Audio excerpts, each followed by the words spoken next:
Hey guys, the Shawnee here. I've got one of these DJI Mini 3 Pro. Bought about 8 months ago, and I bought it with the RC controller. If you've got one of these, you're probably familiar that it's got these joysticks are very fine, very tiny, easy to lose. I kind of hate putting them into its slot here and taking them out every time I want to fly the drone and screw them back in. Here we go. Perfect example. You drop it and yeah, like it's not sand or big rust, because that would have been gone. I did buy it, but in case that happens, for that to not happen, I wanted some sort of cover to put on top of the controller. I bought the pack, the extra battery pack, and yeah, the drone goes in here, controller goes here, and the extra batteries. With the joysticks like that, you can't really put it in the bag because that will obviously damage the joysticks. So initially I bought this, which was good. I was impressed with it to start with. It covers it well. My issue with it is, one, it's you kind of have to screw it in with these two screws just at the back here. It's got a couple of holes there. Provides shade when it's if it's too bright for you, want it or not, it's sort of screwed in, and I don't want to fiddle with removing it when I don't want it. And my major issue with it, what happened once the drone lost connection with the controller, these are the antennas. That's a symbol there and there. They allow a couple of holes for reception, but I do blame, in a way, this potentially blocked the signal at the time. The drone wasn't that far from me, but yeah, I removed it ever since, and I'd never put it back. Might still be a choice for you if you're happy with having it pretty much permanently there. But yeah, I wanted to make something I can just easily remove before I fly and put it back on if it's easy enough. So I went through a few prototypes. Firstly, I've downloaded a template from someone else that made one of these.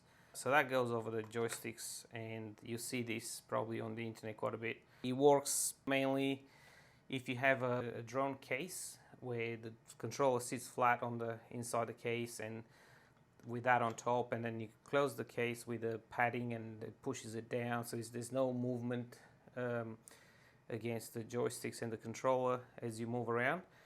But with my bag, I can't have this because this moves freely and can probably damage the joysticks even with this on. So then I went to the drawing board. I've got a 3D printer, and my first prototype was this, just something plain, but I made it with a channel inside, so it's indented based on this round circles around the joystick, which is a bit raised.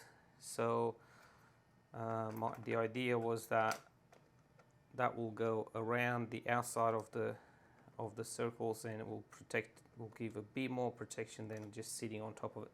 Now, obviously, that still, I wasn't quite happy with it because it's still moving. So then I wanted another part that locks it into place a bit. So I made this. Now this is sort of moves a bit around, and it's still not that great. Plus, the way I had it, it covers the ports there. So I went back to the drawing board and came up with a second version of it, I guess. Then I made this. Now, this took actually a few goes before I came up with this. Now it's more snug around the circles around the joysticks. And then this was one of the earlier prototypes. So I had all 3 rectangles here, and I allow space for the charging port, which I'll show you in a second. If you're into 3D printing, you would probably know that if you print it like that, the layers will be this way, and then this will be prone to break. So I had to print it standing up. So then the layers are going this way around. So this is one continuous layer from the top all the way to the bottom around. This is one layer. I think it was about 400 layers to make one of these. When it gets to printing between this point and that point, the first print, will be bridging, what's called, because you're printing mid-air between here and here, and between here and here, and between here and here, until it has a strong surface, and then it just prints it on top of previous layers. Now, as you can see, it's not perfect. Printers are trying. They kick off the fans to blow really hard to cool the filament as it prints mid-air. Couple of lines not being perfect. I could file them down, but I was like, oh, I might make them something a bit more robust. So I made a little bit thicker sides, and I went with the with oval design here. So then when you print vertically, it just gradually builds up. So it's actually there's no bridging here at all. So that makes it so much easier. Now I've got I have a few color filaments. This is the grey and black. I went because it kind of matches the controller, a bit of grey and black, the screen, and so I can do like black and grey or grey and black, like the opposite, and same with this ones. So how that one works, so once you've got this in, this is a rectangle here with a custom name on it. There's a couple of channels here on the right and left of the rectangle. So I made one of these that when you click into place, that's all what it is. So I just go like that and down, and now this is really strong. Like you can't go wrong, because there's a rectangle here frame and the rectangle box, and they connect with each other, a bit of a Lego type design, so it doesn't let that square design doesn't let much movement at all. So that's how easy it is to put it on. That's how easy it is to remove it. So on and off. So really 2 seconds. Way easier than having to unscrew the bloody joysticks all the time. Yeah, so that's a couple of different colors. So again, that's with the black. That's the black one. And yes, I was mentioning earlier that I left a little cut here so you can access the SD card and the other USB-C port and the charging port, so that can fit nicely and you can charge it. You go back on with it, you don't want to undo the cover to charge it and put it back on, just straight as is, bang. So these are all made out of ABS. Why I chose this, it's a bit more elastic, and also I can treat it with acetone, so it becomes shiny. Now this is the original, how it comes out of the printer roll. Pretty smooth as it comes out, so I don't mind with looking like that either. But then once you treat it with acetone, then you get this nice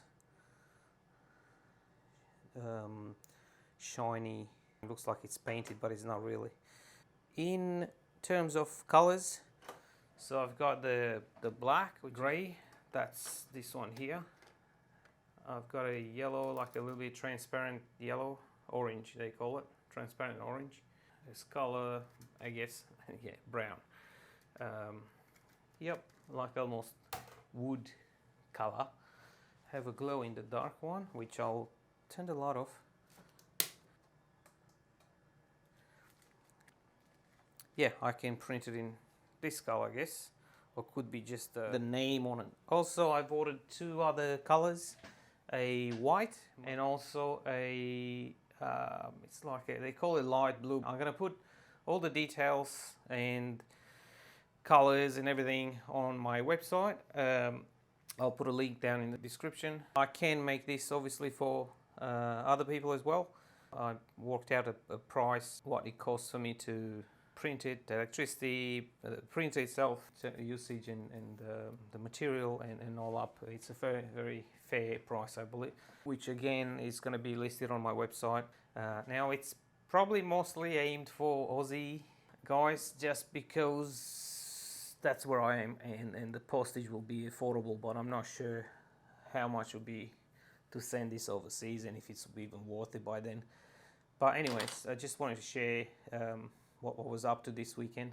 Shoot me a message if you're interested, and we'll find a way to get one of these to you with your color combination of your choice from the ones I mentioned. Decide what color you want this to be, what color the writing to be. That can be a different color, so this can be 3 different colors really, and that can only be one color. Yeah, that's it. All right, see you guys.